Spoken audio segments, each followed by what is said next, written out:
చేతన అచేతనములందును పరిపూర్ణుడై ఉన్నాడని వేద నిక్కముగా చూపించదవా?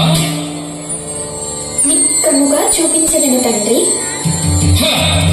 అటులైన నీ శ్రీహరిని ఈ సభాస్తంభమున చూపించదవా? చూపించదను తండ్రి.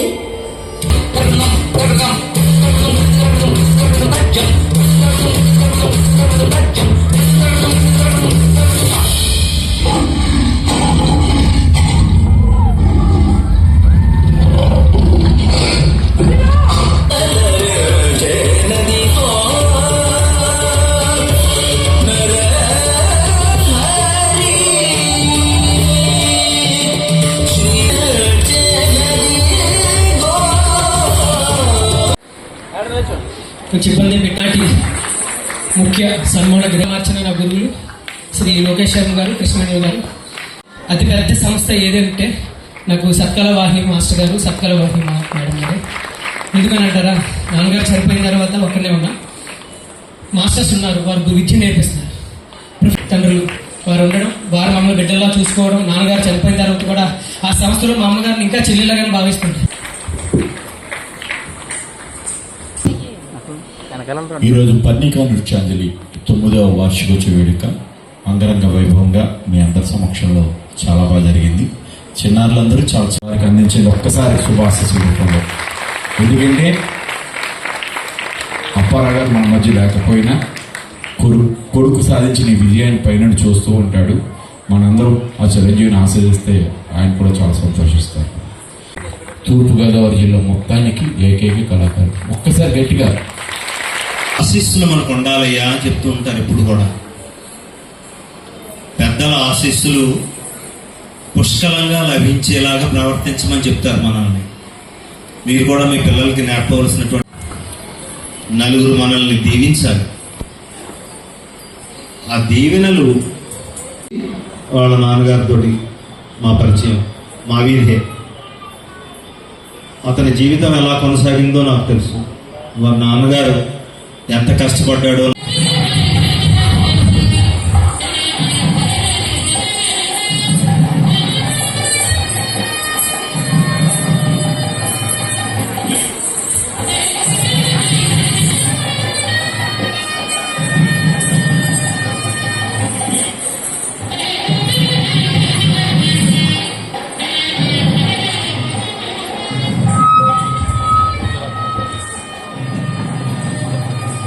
పర్ణికా నృత్యాంజలి యొక్క జ్ఞాపకులు కృష్ణమాచార్య తప్పకుండా అందిస్తున్నారు. అలాగే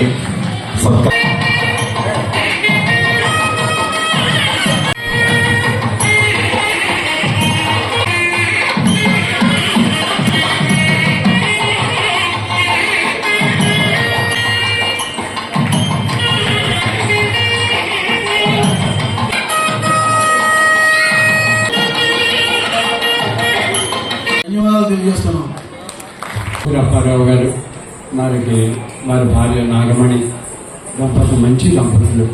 వారికి చక్కటి బిడ్డ సంతానం మా ప్రసాద్ మళ్ళీ బాబు. ఉత్సవాల్లో కూడా మా కార్యక్రమాలు జరిగినప్పుడు అప్పారావు గారి కుటుంబం ఎంతో సేవ చేశారు నాకు.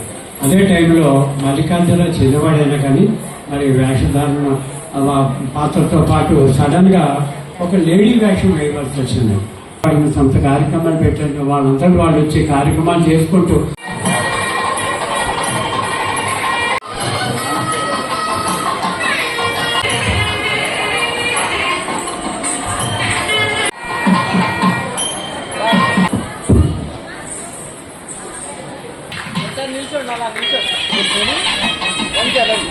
విద్యార్థులందరికీ కూడా శుభాశీస్సులు. ముఖ్యంగా మా మళ్ళీ ఈరోజు చేసినటువంటి వార్షికోత్సవం 9వ వార్షికోత్సవం పాటల సెలక్షన్లో కానీ అవి మెయింటైన్ చేయడంలో కానీ ప్రతి దానిలోనే మంచి క్వాలిటీ చూపించుకుంటూ తన యొక్క దీంట్లో తనకున్న ఎక్స్పీరియన్స్ అంతటినీ కూడా ఈవేళ మనకి ఈ వేదిక మీద మనందరికీ పంచించాడు. అందువల్ల మళ్ళీ ప్రత్యేకంగా అభినందిస్తున్నాం. అదే కలిపి మాకు జరిగినటువంటి ఒక మంచి అనుభవం. కలిసి స్వాగతం చేసినప్పుడు నా చిన్నప్పుడు వీళ్ళిద్దరు వెంటనే వీళ్ళ నాన్నగారు ఫోన్ చేసి అర్జెంటుగా మీరు మేకప్ సంబంధించిన అన్ని బయటికి తీసి పెట్టండి, వీళ్ళకి ఆర్నమెంట్స్ అన్ని డ్రెస్సులు అన్ని కూడా బయటికి తీసి పెట్టండి, నేను 5 నిమిషాల్లో మీ ఇంటి దగ్గర దింపుతున్నాను, మీరు 5 నిమిషాల్లోనే చేయాలి మేకప్, వెంటనే తీసుకెళ్ళిపోతానని. మేడం గారినేమో మీరు డైరెక్ట్ గా గురువు గారి దగ్గరికి వెళ్ళిపోండి, మీరు ఆటోకి ఎలా వెళ్ళిపోండి అని చెప్పేసి మేడం గారిని పంపించేసి వీళ్ళిద్దరిని బండి మీద ఎక్కించుకొని కూర్చోబెట్టుకొని వీళ్ళ ఇంటికి తీసుకువెళ్ళి హడావుడిగా 2 నిమిషాల్లో మేకప్ చేశాడు ఒక్కొక్కరికి వీళ్ళ నాన్న. 2 నిమిషాలు మేకప్ చేసేసి తయారు చేసేసి డ్రెస్సులు వేసేసి ఆర్గనైన్ కట్టేసి పైన షర్ట్ వేసేసి పంపించారు. అక్కడి నుంచి బండి వేసుకొని మళ్ళీ భవన్గుడికి వెళ్ళిపోయి రామాలయం దగ్గర బండి ఆఫ్ చేశాం. అప్పుడు గురువు గారి ప్రోగ్రామ్ కి ఎంత రష్ అంటే మనిషి లోపలికి వెళ్ళాలంటే అరగంట పడుతుంది, అంత రష్.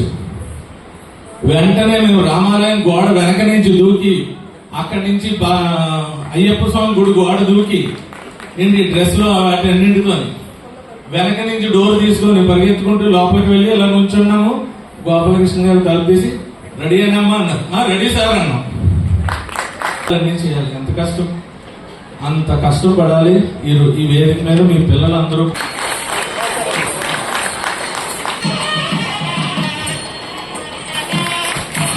చక్కటి కార్యక్రమం అంటే ఇది సంస్కారవంతమైన సంస్కారానికే సంస్కారం అనే అక్షరాలకి శ్రీకారం చుట్టిన మహోన్నతమైన కార్యక్రమంగా నేను అభివర్ణిస్తున్నాను. అలాగే మా పైడ శ్రీనివాస్ బయలుదేరి వెళ్ళిపోయారు. రామాదేవి గారు కూడా అలాగే చేస్తుంది చిరంజీవి. స్టూడెంట్స్ ప్రతి ఒక్కరూ నా కూతురు కొడుకులు లాంటి వాళ్ళు. నేను ఆ విధంతోనే వాళ్ళని కసిరితాను తిడతాను. అది చిరంజీవి లాస్య